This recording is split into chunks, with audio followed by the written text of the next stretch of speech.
DGFirst Management Committee Meeting on Tuesday 24th of March 2015 at 10:30. I'll remind members that this part of the committee will be recorded and be open for public consumption later on. First thing we've got is Sederunt and Apologies. Lucy. Good morning. We have 9 members present today. Councillor Crothers and Councillor Viper are not present, but maybe along later. Thank you very much. Are there any declarations of interest? Thank you. We'll go in the minute of meeting 29th of January. We agree that as a true record. Right. Okay, thank you very much. That was you remember it was quite a bad day weather-wise that day. Okay, moving on to item number 4, which is DGFirst Customer Contact. At our meeting in November last year, members asked for a report on the complaints that had been received by DGFirst. This report expands on that request and puts the number of complaints into the wider context of the huge number of customer contacts for DGFirst, some 45,000 every year. You'll notice that we put customer contacts down rather as complaints, and I think James is talking to this. James? Yeah, thanks, Chair. Yeah, I think we sort of broadened out from just the complaints and compliments side of our contact to look at the broader spectrum there, and you can see it is 45,000 contacts we've had that we log on our back office systems. That is not all contact that our local office depots will receive. That could be double, if not treble that amount. As it says there, of the 45,000 that we did receive through lagging and put on the back office systems, 98% were concluded, with 49%, 22,000 of inquiries resolved at first point of contact. The other 49.2% of the customer inquiries were successfully referred to the back office, where an officer was given a case to investigate and then report back. It goes into a bit more detail there about the amount of telephone inquiries we have, which was 56%, and then face-to-face inquiries, which was nearly 40%. Looking at the services within DGFirst, say there, its neighbourhood services received the most, 57%, and roads at 22%, and it's set out in the appendix within this report. Just to touch on the complaints and compliments, said there for the year it was 87 and 76 respectively. Looking at the complaints, the highest percentage was within the road service, and it was looking at roads conditions, speed cushions and cattle grids. On the compliments, it was also the road service. And that was again looking at road conditions, repairs, flooding issues, and sandbags. And then there's a bit there about EMES, just giving a bit of detail on how we've improved our performance over the last year. We're at 85% inquiries resolved or responded to within the timescales, and again with CCS, 87% responded. Happy to take any further questions. Thanks, James. Alistair, and then Ivor. Thank you, Chairman, and it's a pleasure to be on this committee for the first time, if I may say so. So perhaps you'll bear with me if I make some mistakes and while I'm getting up to speed. I wanted to ask about 3.4 elected members inquiry service and the time scales involved. The 85% referred to, as you know, there is a short period, I would call it, when it's a fairly straightforward request and it requires a fairly straightforward answer, and then you have, if it's a more complicated request, it requires a longer period, is it 15 days? You're allowed. Is this 85% referred to short or the long period? It's overall, it's 85% responded to within the time scale, either the 3 days or the 15. Ivor? Chair, it was the, I can't remember where the figure was. We had the 98.5% that were resolved within the first point of contact or put into the back office, which I think is a tremendous return. Just out of curiosity, the other 1.5%, is it a case of unresolvable, or people aren't willing to accept what the answer is given to them? Through you, Chair, I think it's miscellaneous, to be honest. It's probably out with our department, so we found it a bit harder to answer at first point of contact or to put it to an officer, actually put a case to the officer. So, but you're right, it's over 98%. Ian? Thanks, Chairman. It's in regards to page 8, Appendix 1, James. It's as much about neighbourhood services you've already outlined. It stands out in your face. There's a massive number there compared to the rest. So I'm just wondering how effective is the face-to-face? How resource hungry? How much time does that actually take up? Because we've got just short of 12,000 shown there, certainly face-to-face customer contact. So just to get a better understanding how that works, how effective it is, and how resource hungry it is. Yeah, through you, Chair. Yeah, obviously it's very resource hungry, face-to-face. That will be a part of residents coming to the local offices to speak to the officer face-to-face there, or it will be out on site as well. So there will be a high element of time and resource to accommodate that 12,000. But I think it's, in some occasions it's worthwhile to actually meet face-to-face with the individual to resolve the issue. And it's sometimes the only way it can be resolved, through face-to-face contact. I suppose, and just on the back of your answer there, James, is this as much about, just trying to get an understanding, because it's neighbourhood services, is this litter, is it dog fouling, is it grass cutting, is it cemeteries? I want to try to get an understanding where the complaints are coming from as well. The majority will be either waste, grounds, cemeteries. That will be the sort of three main areas. Stephen, then Craig. Thank you, Chair. It's actually just it's a twofold thing. One's on 3.4, just on the, there's like a new rating system for EMS inquiries, and I'm just wondering how when you answer yes or no as an elected member to how well your inquiry was dealt with or whatever it might be, does that then feed into whether or not it's completed within timescale, or does that factor in? And then just on the back of that as well, I noticed there's, what was the number? 521 EMS inquiries received within that timescale, which works out about 11 per elected member over that time period, and just over 1 per month. So I'm just sort of curious, because this comes on to my second point, which is to do with the 3.6 of the inquiries are through email, and I'm sort of taking that alongside that as being sort of web-based, if you like, so email and web-based.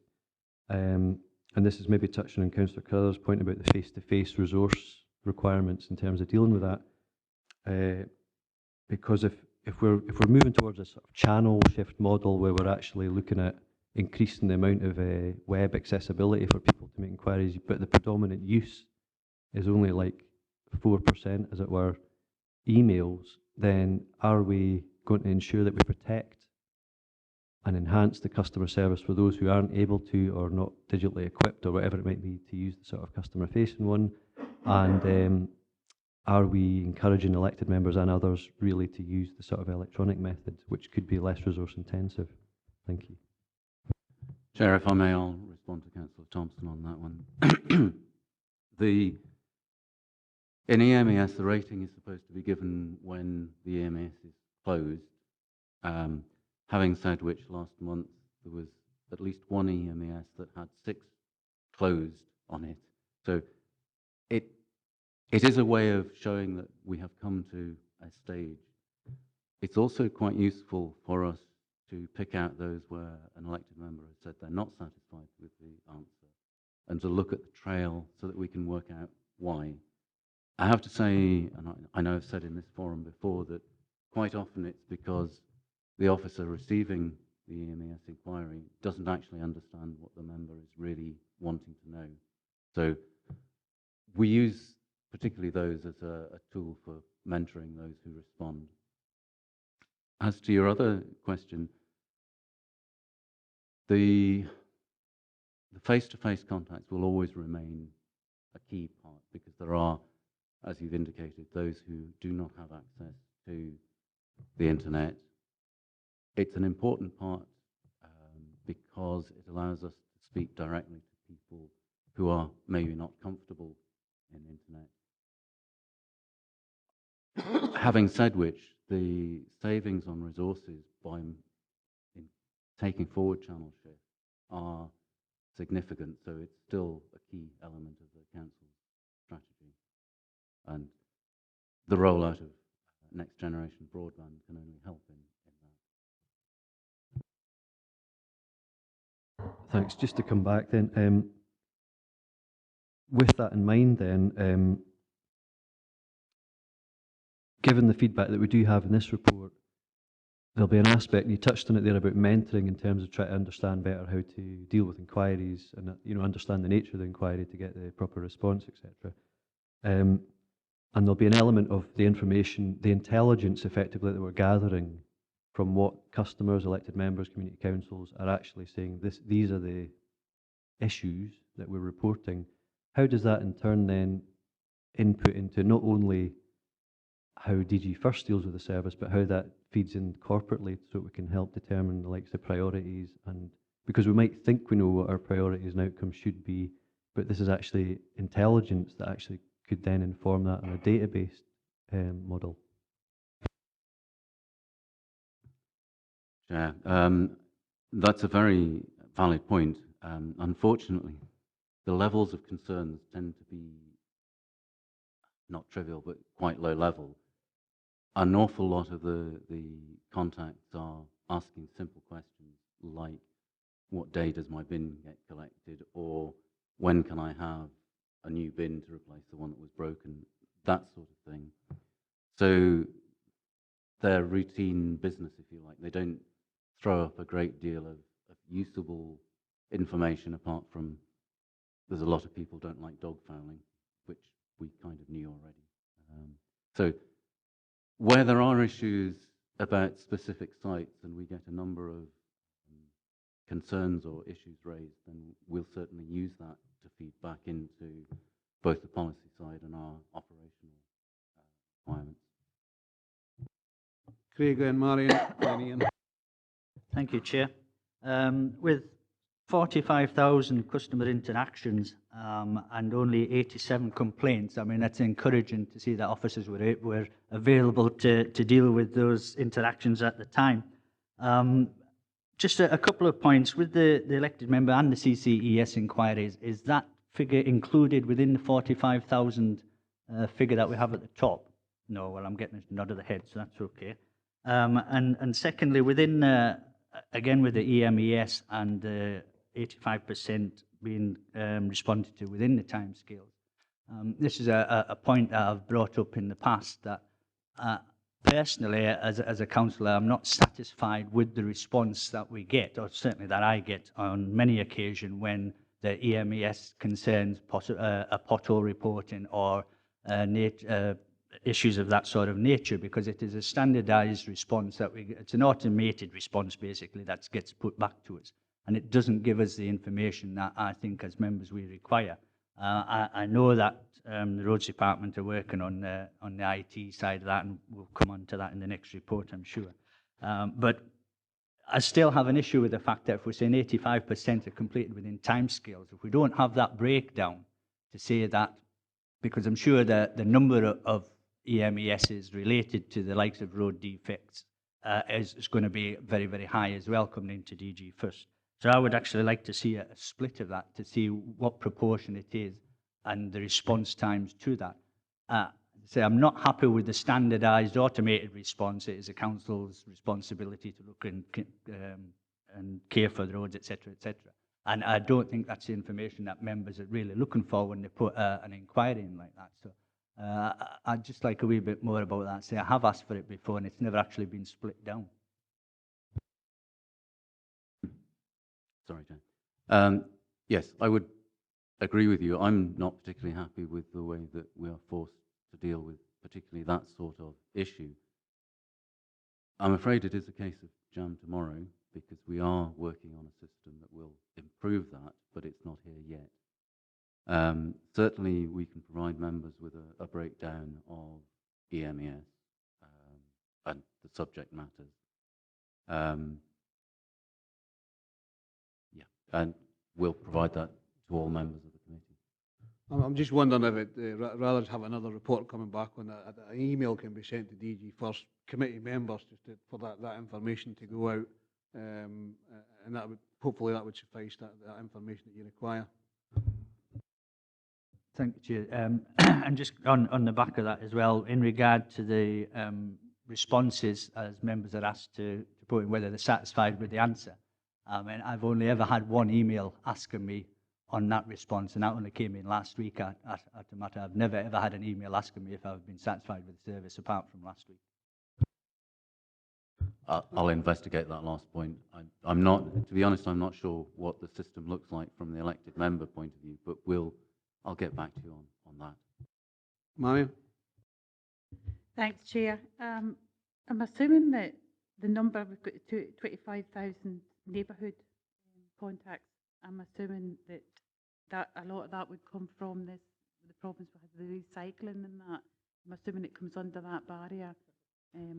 So had that not happened, I'm assuming even the complaints would probably have been lower than that also.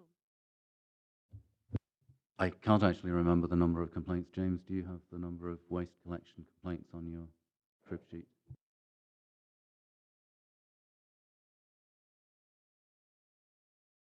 Yeah, through you, Chair, it's 27 in total for neighbourhood, and that, you know, there'll be a smaller number for waste, so that actual complaints that have come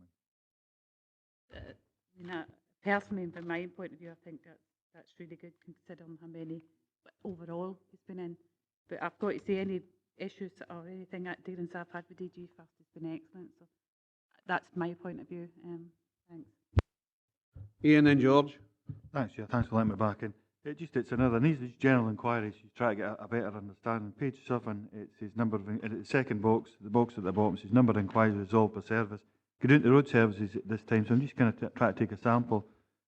And it says percentage, in the last box under road services, percentage of inquiries resolved is 99.5%. You would imagine roads, most of the complaints or inquiries or whatever, I'll be run about roads defects and such like flooding or that type of thing. How does that reflect the actual outputs of what the service delivers? Is that 99.5% relatable to the outputs, what's being delivered on the ground? Not directly is the short answer, but I can certainly, Charles and I can certainly talk to you about it in more detail. Yeah, it would be good to get the stats. Ken, so if it's 99.5% saying it's been the inquiry's been resolved, how does that reflect on the work actually carried out on the ground? Is it 80%? Is it 93%? Is it 97%? So it gives me an idea that is there a gap there. Thanks. I think it's part of that email, the Ganji members, with regards to, you know, the output fraud outcomes, the complaints and contacts that might come with that, if that's okay with you. Okay, George and then Colin. Thanks, Chair. Would it also be possible, or maybe we've actually got them to break down these figures into the 4 areas, just to see how the 4 areas compare to one another? I suspect, Councillor Prentice, the answer is I don't know. We'll look into that and see. Colin? Thank you, Chair. It's just Marion brought up the subject of recycling. I just want to get an update on when the rest of the region is going to be rolled out for the 5 bins. I think the Stewart rate was meant to be sometime late summer last year, but I can't remember getting an update as to when it is supposed to be now. Again, Chair, if I may, I think that's more of an issue for EEI committee, but I'll certainly pass that request for information on to Mr. Feedy. Dennis? I've left my card to apply. It's road services, does that include the number of people that have complained after they've had a damage to a vehicle, say through a pothole, and how really, with that one, it's how the claim is resolved, how many people have been successful and how many have not, because I think that is a growing issue right across the region. Number of people that can come in, get some sort of damage, and then don't get a payout because the pothole was either within a week of being done or whatever. So it would be nice to see those figures. The figures do not include insurance claims, which, as you'll be aware, are dealt with by our claims handling agent. So we have only limited information on that, but I can certainly see what we provide in the number of claims. Yeah, Alistair?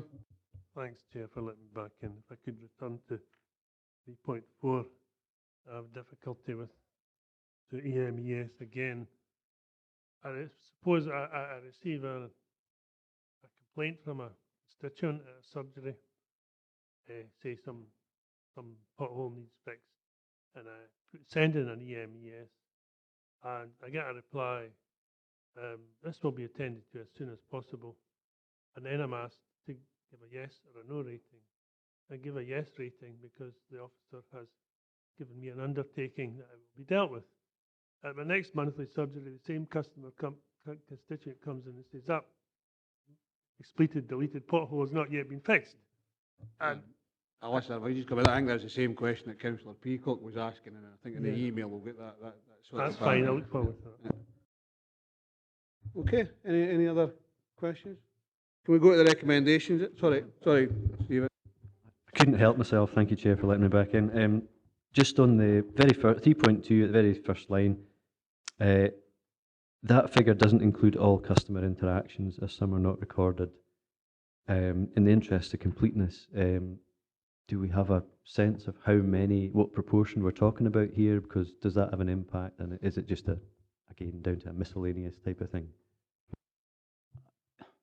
We don't have a sense of how many because they're not recorded. And if, for example, I get a phone call from a member of public and I can answer it straight away, that's it, it's gone from the desk. So if somebody rings a road stepper and asks something and gets an instant answer, that's not recorded, mainly because it's resource intensive doing the recording. Okay, we'll go to the recommendations. And members are asked to note and comment on the details of DGFirst customer contact set out in the appendix. And I think one of the other recommendations. Sorry, George. When the email does come out, if the figures for the individual areas are available, could they be put on that email as well? If we can, we will. If we can, well. So the email will be sent to members of the DGFirst committee on the issues that were asked. Yeah. Okay. Okay, we'll go on to item number 5, which is DGFirst ICT update. At the same meeting in November, members asked for more information about DGFirst ICT development and integration programme. The appendix to this report sets out the current status and potential future developments for the department. I think, James, you've got this one as well. Yep, through you, Chair. Not much to add, to be honest. The appendix clearly states there the updates that we've done. I would probably just say that total mobile working is very much prominent with regards to DGFirst moving forward and integrating our systems, our back office systems to our mobile working. But happy to take any questions. Members, any questions? Craig? Thank you, Chair. It's just a question with regard to the care and support services and the IT systems that we've developed for staff that are out and about. And I know it's been a success as far as we as a council are concerned.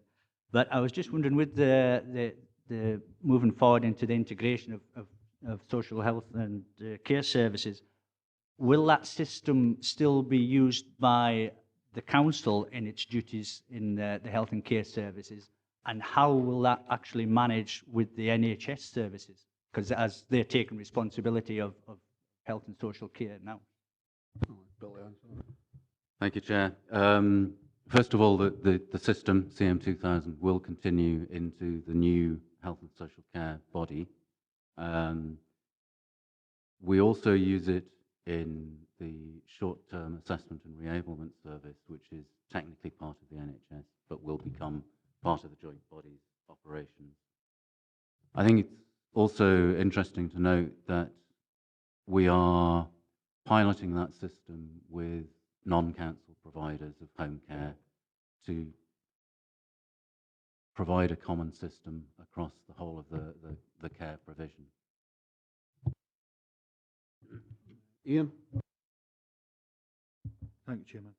In regards to page 13, it's under service in the first box. Sorry, it goes on to achievements, sorry, and it says development of an online fault reporting system where customers will be able to report faults, and it goes on and so forth. And it goes on and says, in the future developments in the box to the right of that, the development of an app to allow the use of smartphone devices and so on. So is this something what we've, as far as achievements, have we developed this app and are we working on, are we actually using it in-house, but we're looking to put it, we're just working on the app going public? Is that what we're saying there? How does that? No, Councillor. What we're saying is that it is an aspiration of ours to have a publicly available council app that allows fault reporting. We will be using an in-house system which is getting there, but we're not there at the moment, which effectively will be a tailored app for our own staff. Do you want to come back? I mean, it's the only thing, because just when it's saying achievements, just how far on are we with it if it's an achievement? The online fault reporting is actually a corporate system, a corporate project, and I think I'm right in saying we're expecting it to go live in May. Yeah. Ivor?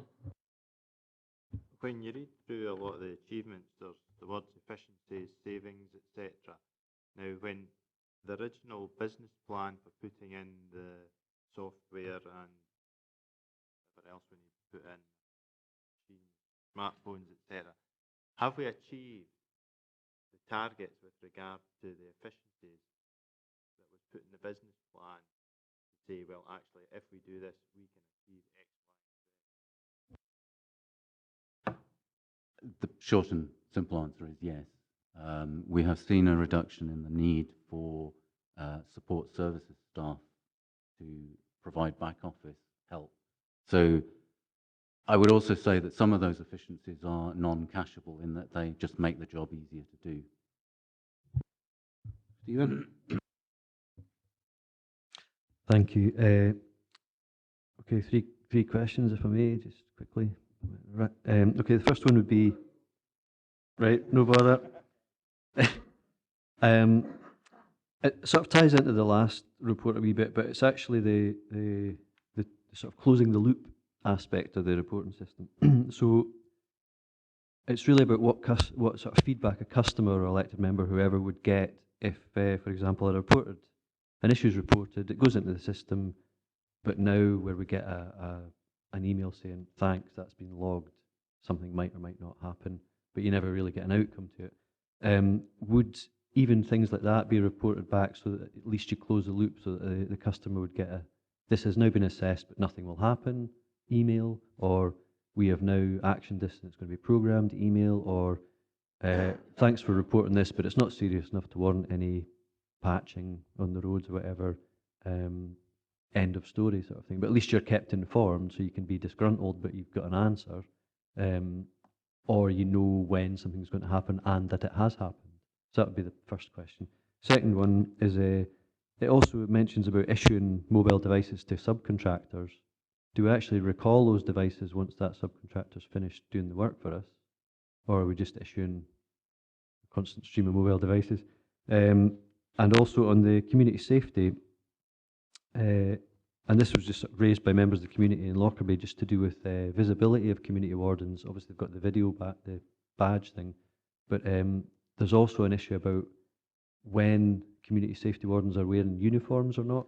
So there's a sort of issue about being visible, so there's a public presence noticed, but then some of the nature of the work for community wardens requires them to be a bit more covert, shall we say, if they're having to spot somebody doing a poo in the ground, or the dog doing a poo or whatever.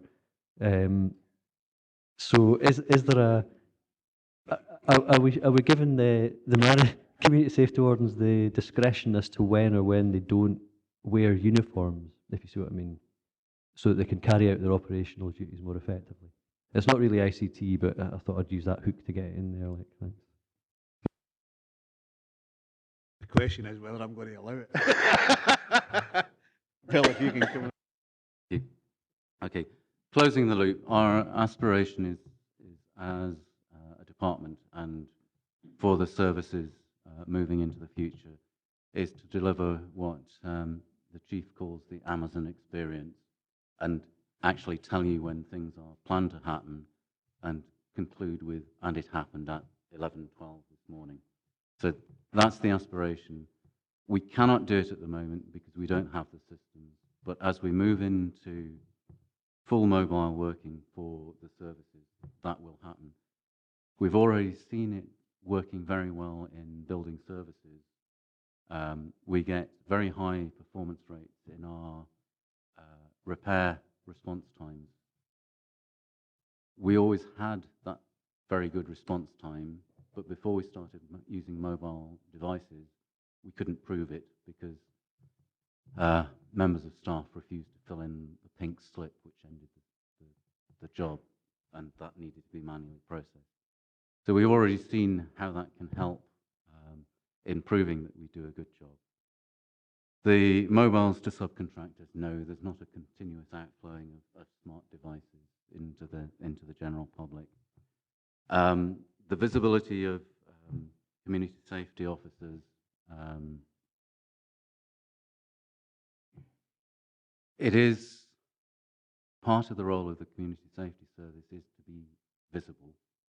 But yes, you're right, in certain cases and within the provisions of the Act covering it, there are occasions when covert action will be taken.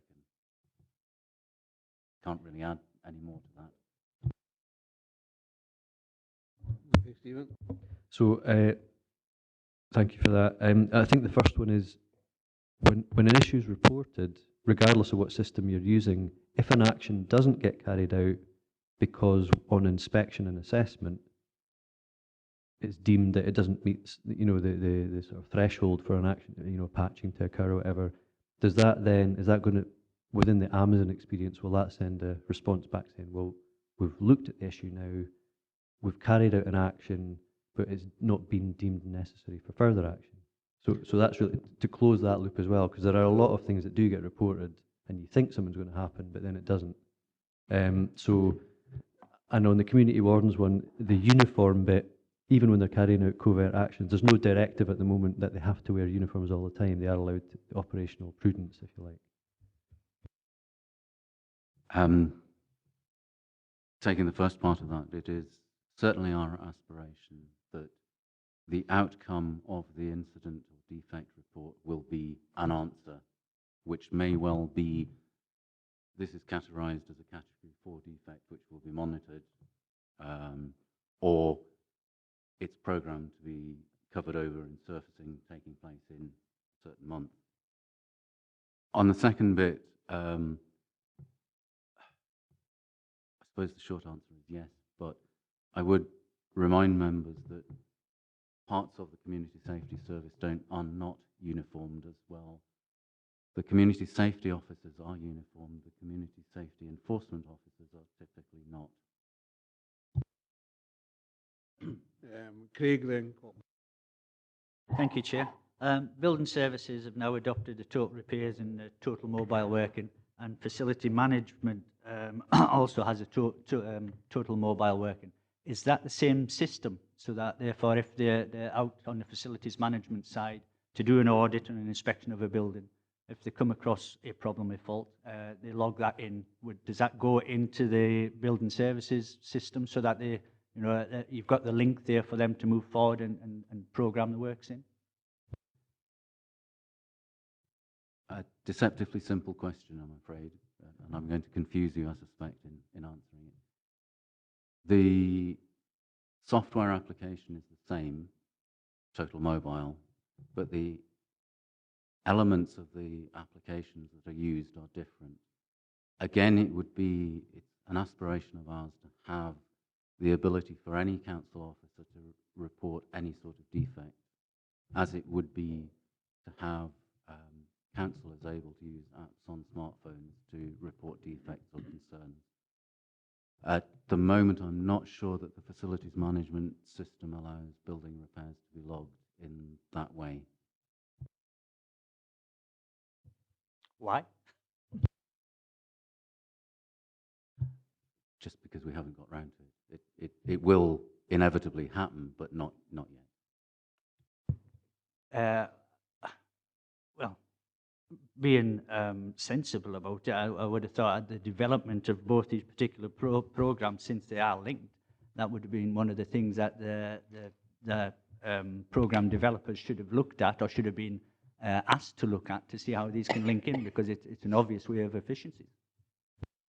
I think that you may be labouring under a misapprehension, so forgive me. Both systems are work management systems. They're not fault reporting systems.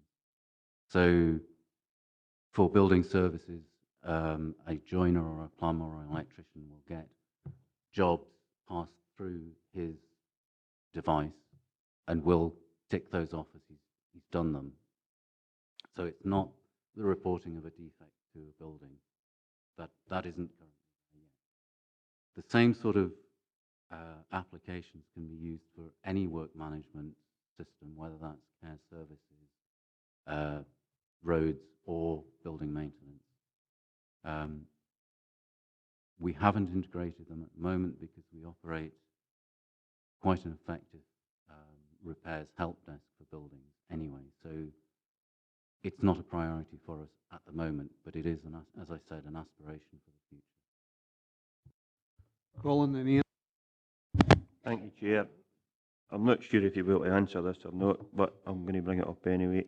Talking about ICT and efficiency savings, etc., is there any plans to hold smaller meetings like this over video conferencing? Because I'm thinking round about this room, the distance that a lot of people travel for what is going to be a very, very short meeting, and frequently see council officers here just in case they need to answer a question. But if they were sitting in an office or in a communications room somewhere else, they would spend less time away from their jobs and more time actually doing something rather than just sitting in the background.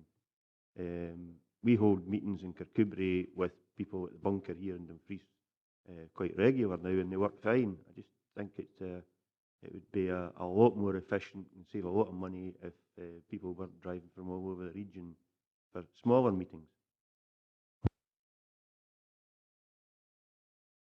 Thank you, Chair. I would agree with you, and I know that it is one of the things that the council as a whole is looking to introduce, but I can't comment on specifics because I don't know. Ian.